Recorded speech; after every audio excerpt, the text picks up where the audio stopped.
Assalamualaikum warahmatullahi wabarakatuh. Selamat pagi. Saya Dr. Rita Parmawati SPME. Pada kesempatan hari ini saya ingin menjelaskan delivery, interaction, dan assessment pada mata kuliah manajemen operasi dalam perusahaan agribisnis. Deskripsi mata kuliah manajemen operasional perusahaan agribisnis. Jadi mata kuliah ini merupakan kelanjutan dari mata kuliah pengantar manajemen agribisnis yang membahas secara lebih terinci mengenai konsep-konsep dan masalah yang akan dihadapi di dalam pengoperasian suatu perusahaan agribisnis. Di dalam mata kuliah ini, kita akan merancang dengan menggunakan pendekatan pembelajaran kontekstual dan menuntut partisipasi mahasiswa secara aktif dalam kegiatan belajar untuk memperoleh pengalaman belajar yang bermakna. Nah, pada akhir perkuliahan, mahasiswa diharapkan mampu menjalankan peran dan fungsi manajer produksi dan operasi secara excellent. Untuk mencapai tujuan tersebut, maka tim dosen merancang rencana program pembelajaran selama 1 semester yang meliputi kompetensi dasar, mulai dari kognisi, afeksi, dan psikomotorik mahasiswa, kemudian hasil belajar, pokok bahasan, dan metode pembelajaran, serta estimasi waktu. Perkuliahan manajemen operasional perusahaan agribisnis ini ditujukan kepada mahasiswa agar mereka memahami perkembangan manajemen operasi sebagai suatu disiplin ilmu tersendiri selain ilmu manajemen lainnya. Diharapkan dengan mempelajari mata kuliah ini, mahasiswa siap terjun ke dunia kerja di Departemen Operasi dan Produksi yang siap menghadapi era globalisasi. Mata kuliah ini berjumlah 4 SKS, di mana kita akan membagi 2 SKS tatap muka, yaitu saya akan memberi pelajaran di sana, dan kemudian 2 SKS yang berupa praktikum. Mata kuliah ini merupakan mata kuliah wajib yang bisa ditempuh pada semester 4 ke atas dan pada semester genap. Adapun materi pada mata kuliah ini, yang pertama, ruang lingkup operasi dan produktivitas, strategi operasi lingkungan global. Yang kedua, manajemen proyek. Yang ketiga, desain produk dan strategi. Yang keempat, manajemen kualitas. Yang kelima, strategi lokasi dan merancang tata letak proses produksi. Yang keenam, manajemen rantai pasok, dan yang ketujuh adalah production planning, inventory control, merencanakan kebutuhan material dan menyusun jadwal produksi. Adapun capaian pembelajaran pada mata kuliah ini, yang pertama adalah mahasiswa mampu menjelaskan arti dan ruang lingkup manajemen operasi dan peran manajer operasi dan produktivitas strategi operasi lingkungan global. Yang kedua, mahasiswa mampu memahami dan menjelaskan apa itu manajemen proyek dalam perusahaan agribisnis, merancang model perencanaan jaringan, dan melakukan analisis proyek agribisnis. Yang ketiga, mahasiswa mampu memahami dan menjelaskan konsep seleksi, rancangan, atau desain pengembangan produk agribisnis, siklus hidup, dan strategi dari produk agribisnis tersebut. Yang keempat, mahasiswa mampu menetapkan standar kualitas. Yang kelima, mahasiswa mampu memahami faktor utama yang mempengaruhi keputusan lokasi, menganalisis produktivitas tenaga kerja, perencanaan lokasi dengan menggunakan metode pemilihan lokasi, mengaplikasikan metode pemeringkatan faktor, dan metode titik impas serta metode transportasi.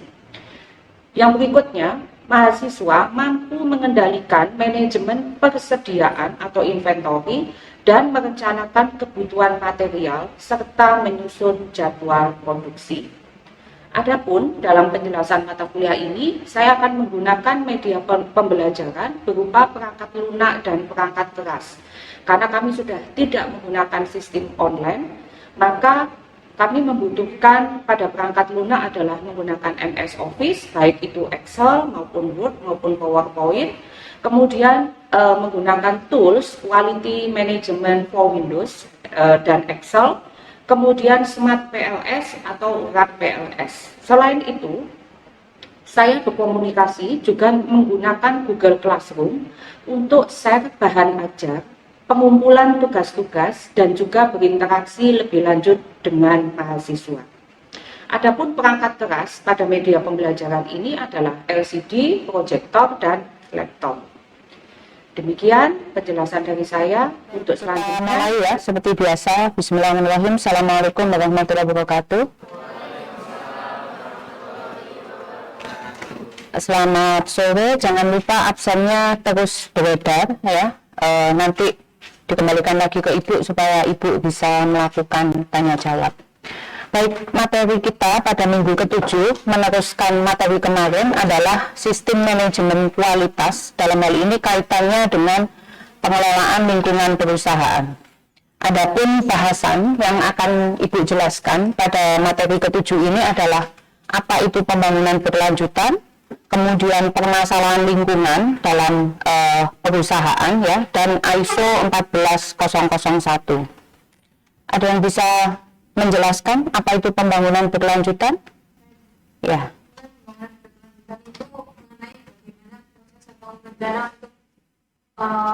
Kalau ini di ekonomi ya. Oke, lainnya? Pembangunan berkelanjutan? Ya. Ini suatu hal pembangunan ini bersifat sustain. Ya, sustain itu berkelanjutan. Lalu apa yang dimaksud dengan berkelanjutan? Iya kan, sustain itu berkelanjutan. Tapi yang dimaksud dengan berkelanjutan itu apa? Dia memiliki jangka panjang masa, kemudian juga tidak memiliki tahapan-tahapan yang sesuai dengan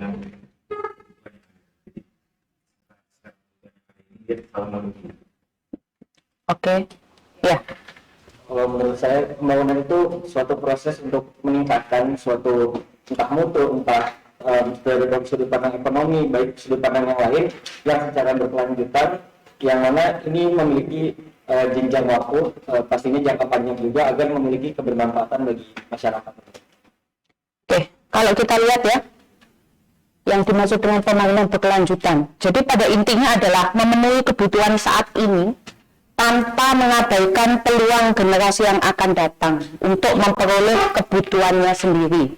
Kalau dari poin satu ini berarti ya, kalau sekarang saat ini kita bisa bermain hujan gitu ya, kemudian ketika kita bermain di sungai menemukan banyak ikan-ikan kecil ya, misalkan wader, kemudian bisa melihat tanaman-tanaman yang sekarang kita lihat, maka kita menjamin generasi yang akan datang, anak cucu kita juga akan merasakan apa yang kita rasakan saat ini. Itu adalah pembangunan berkelanjutan ya. Kemudian kualitas hidup yang lebih baik untuk setiap orang serta generasi yang akan datang. Jadi kita berupaya agar ya kedepannya itu anak cucu kita itu menerima yang lebih baik, gitu ya, baik dari sisi kesehatannya, dari sisi pendidikannya, dari sisi ekonominya itu menjadi lebih baik. Dan yang ketiga, tentu saja pencapaian secara simultan 3 unsur penting. Ingat nak ya, dalam pembangunan berkelanjutan itu ada 3 unsur penting. Ya, yaitu ini ya disebut pembangunan berkelanjutan, yaitu ekonomi, ya, ekologi, dan sosial. Nah, 3 ini harus sama sisi, artinya harus adanya equity, keseimbangan dari ketiganya. Itulah makna dari pembangunan berkelanjutan. Jadi ketika kita bicara pembangunan berkelanjutan, tentunya bagaimana kita berusaha mencukupi kebutuhan ekonomi kita, ya. Kemudian secara sosial kita juga meningkatkan taraf hidup kita, tetapi secara lingkungan kita tidak merugikan apapun yang ada di lingkungan. Itu pembangunan berkelanjutan. Nah, kalau kita lihat perubahan paradigma strategi ya untuk melaksanakan pembangunan berkelanjutan, kita membandingkan antara pendekatan tradisional dengan pendekatan berkelanjutan. Ya, dimana kalau sistem pemikiran pada pendekatan tradisional adalah terkotak-kotak gitu ya, terhegemoni, terfokus pada bagian tertentu saja.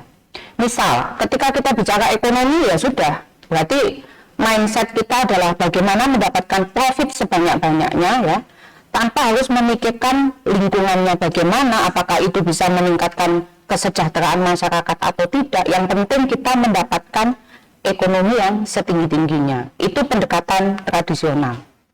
Sementara jika sustainable approach ya, sistem pemikirannya fokus pada ketergantungan bagian dan mengoptimasikan seluruh sistem. Artinya ketiga itu menjadi fokus ya. Ekonomi, ekologi, dan sosial. Itu menjadi fokus yang harus sama-sama seiring sejalan dikembangkan. Yang kedua, dampak lingkungan atau sosial, di mana pada pendekatan tradisional, dampak lingkungan sosial dilakukan ahli setelah keputusan strategis dilakukan. Gitu ya. Sementara pada sustainable approach ya, sebelum membuat keputusan, jadi harus merencanakan dulu strategi pembangunan. Oke. Sudut pandangnya, forecasting, kalau pendekatan tradisional, di mana kita saat ini ya hanya bagaimana kita dapat meningkatkan 5% dari saat ini. Sementara kalau sustainable approach adalah backcasting, artinya apakah dunia itu berkelanjutan dalam 30 tahun yang akan datang. Ini kriteria standar sistem manajemen ya. Yang pertama adalah generic, jadi applicable untuk semua jenis organisasi perusahaan. Yang kedua, sistem manajemen ya mengacu kepada apa yang dilakukan suatu organisasi untuk mengelola proses atau aktivitas tersebut. Dan yang ketiga, sebagai model acuan. Jadi untuk diikuti dalam penyusunan maupun pelaksanaan.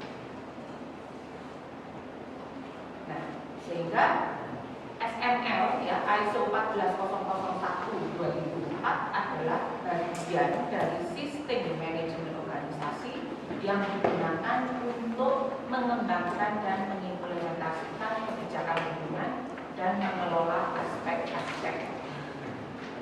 Berarti artinya adalah apa yang dilakukan suatu organisasi atau perusahaan untuk meminimalkan dampak negatif. Jadi concernnya bukan produk atau hasil, tapi prosesnya yang dilakukan. Ini kalau kita lihat penerapan ISO di Indonesia ya, ISO 14001 sampai dengan SMI 19401. Kemudian sertifikasi ya organisasi yang telah melakukan SML. Nah, data 2022 ya, sejumlah 384 perusahaan sudah mendapatkan sertifikasi ISO 14001. Maka kemarin Ibu sangat bersemangat mau mengajak kalian ke pabrik Ajeng karena dia sudah tersertified ISO 14001 dan 9001. Oke, ini beberapa elemen dalam SML ya, sistem manajemen lingkungan. Yang pertama kebijakan lingkungan, yaitu pernyataan tentang maksud kegiatan manajemen lingkungan dan prinsip yang digunakan. Yang kedua perencanaan, jadi adanya identifikasi aspek lingkungan dan persyaratan peraturan lingkungan. Kemudian implementasi dan operasi, gitu ya, mencakup struktur organisasi, wewenang dan tanggung jawab, training, ya, dokumentasi, kontrol dan tanggap darurat, pemeriksaan tentunya dan pengkajian. Ini terakhir ya, jadi beberapa keuntungan dan kerugian apabila kita, perusahaan kita ya, perusahaan atau bisnis kita menjalankan sistem manajemen ini. Tentu saja yang pertama keuntungannya mengurangi penggunaan bahan baku, karena kita diatur untuk mencari raw material yang sifatnya tidak yang bisa diperbarui terus. Oke. Kemudian mengurangi konsumsi energi. Jadi kita dituntut untuk menciptakan teknologi yang bisa menghemat energi. Kemudian meningkatkan efisiensi proses. Jadi akan meneliti kalau di supply chain itu kita akan meneliti pada proses apa yang paling menyebabkan kerusakan lingkungan. Berikutnya mengurangi timbulan limbah dan biaya penanganannya. Ingat ya, limbah yang kita hasilkan itu menjadi tanggung jawab kita. Sehingga apabila kita tidak mampu, maka harus membayar retribusi pengelolaan limbah. Maka di rumah kalian selalu ada retribusi sampah, gitu ya. Artinya kita tidak mampu mengelola sendiri sehingga diberikan kepada kita. Oke. Dan yang terakhir memanfaatkan sumber daya yang dapat didaur ulang. Oke. Kemudiannya apa? Jadi prosedur ini terdokumentasi dan tertulis sangat rinci, sehingga keberhasilan sangat tergantung dari kesadaran karyawan. Jadi kalau karyawan tidak melakukan pencatatan dengan baik, maka akan dapat sanksi karena melanggar ketentuan pada sistem manajemen. Baik, dari sini ada yang mau ditanyakan? Materi akan ibu share ya pada video classroom. Selanjutnya nanti kalian bisa mempelajari untuk yang mengenai sama. Ya, silakan.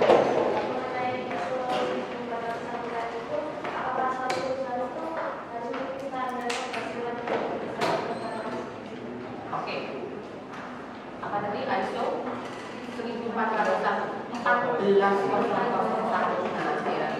1401 yang bingung ya.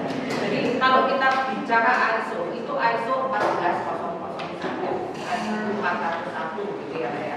Oke. Jadi ketentuan perusahaan mana yang bisa masuk atau mengikuti ISO 14001 sebetulnya tidak secara ekonomi dia harus pada level tertentu, tidak.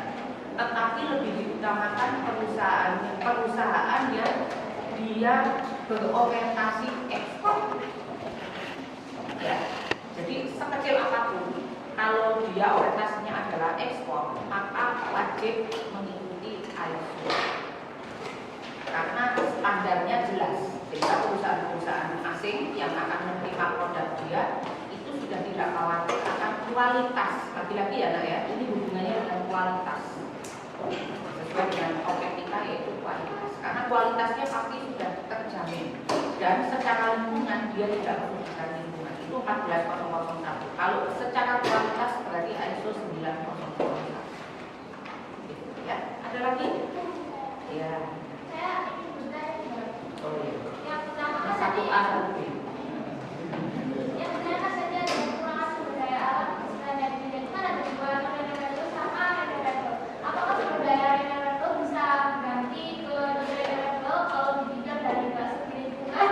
Tentunya aja udara. Kalau seumpama udaranya terbakar habis, tidak ada kan udaranya terbatas dan bisa produsen dibuangkan ke konsumen dulu. Apakah bisa? Terus yang kedua, kan kemarin kita masukkan dari dan membahas ISO 1400, maka bedanya 1400 dengan perubahan yang dibentuk dengan ISO 1400.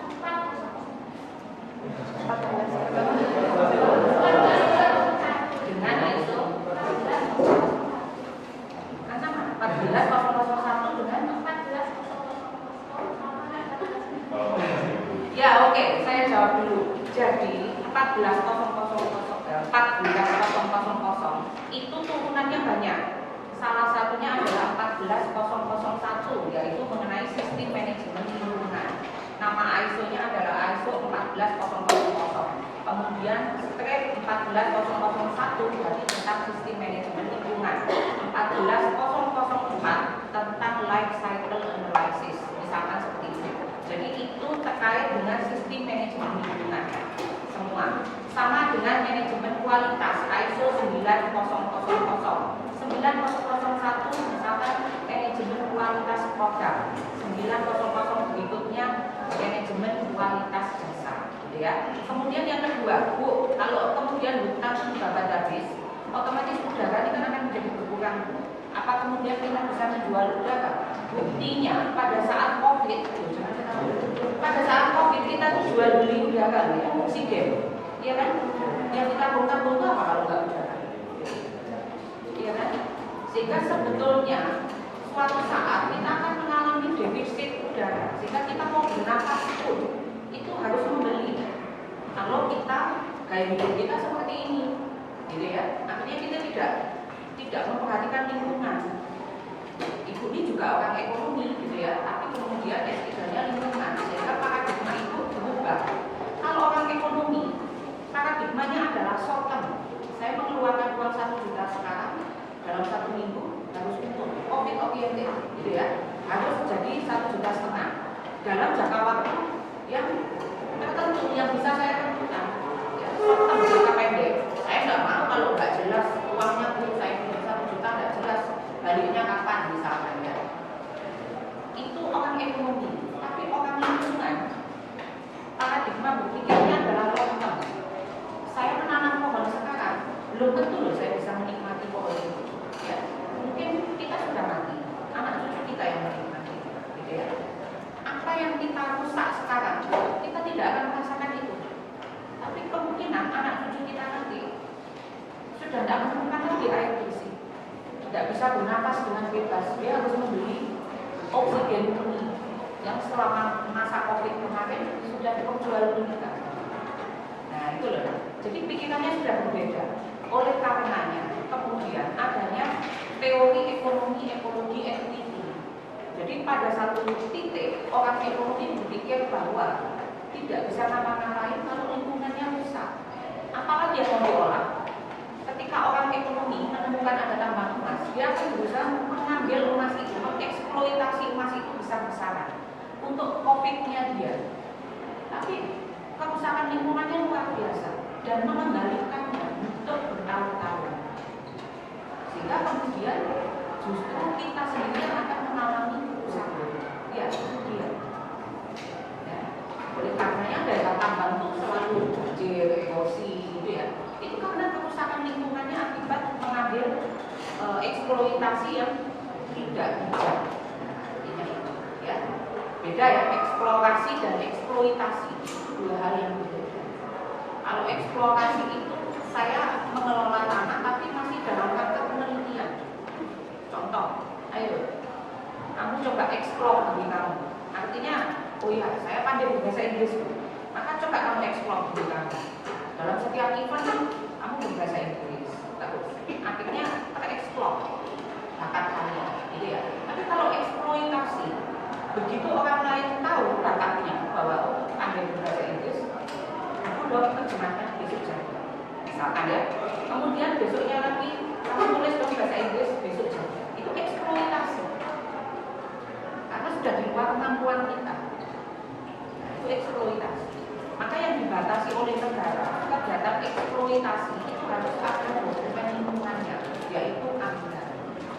Baik, selanjutnya pada proses assessment, karena mata kuliah ini ada 2 dosen pengampu, yang pertama adalah saya, jadi saya harus menerangkan 7 materi sebelum UTS ya, dan saya akan assessment dalam ujian tengah semester, kemudian dilanjutkan oleh rekan dosen yang lain. Nah, dari 7 pertemuan, saya mengadakan 2 kali kuis untuk melihat seberapa paham mahasiswa dalam menerima materi yang saya berikan. Adapun kuis dari materi manajemen proyek ya, pada materi manajemen proyek ada 4 hal yang saya tanyakan, yaitu yang pertama, mahasiswa harus menjelaskan tujuan dari manajemen proyek itu sendiri. Yang kedua, mahasiswa menjelaskan perbedaan antara awal dan awan. Kemudian yang ketiga, apa yang dimaksud dengan manajemen proyek. Dan yang keempat, menjelaskan persamaan dan perbedaan dari PET dan CPM. Pada kuis kedua, yaitu terkait materi menentukan jadwal proyek. Dalam hal ini, saya mencoba menggali pengertian atau konsep dari yang saya jelaskan, yaitu apakah yang dimaksud dengan waktu mulai awal atau biasa disingkat dengan ES, mulai paling lambat atau biasa disingkat EF, selesai paling lambat atau LF, dan selesai paling awal atau LS. Yang kedua, mengapa jalur kritis dianggap penting? Dan saya meminta mahasiswa untuk menjelaskan, mengeksplor apapun yang dia ketahui mengenai jalur kritis. Yang ketiga, jadwalkan aktivitas berikut menggunakan critical path method atau CPM. Dan saya memberikan ada aktivitas mulai dari A sampai H dengan pendahulu langsung ya, dan waktu yang telah saya susun. Kemudian saya meminta mahasiswa untuk menggambarkan jaringannya, menunjukkan jalur kritisnya, dan berapa minggu waktu yang diperlukan untuk menyelesaikan proyek tersebut, aktivitas mana yang memiliki selek, dan berapa lama selek tersebut, serta membuatkan Gantt chart dari proyek tersebut. Demikian asesmen yang saya berikan. Untuk ujian tengah semester, saya sedang mempersiapkan materi apa, mulai dari materi pertama sampai ke-7 yang akan saya berikan kepada mahasiswa. Dengan ketentuan waktu 70 menit, maka saya akan memberikan soal sebanyak 6 soal.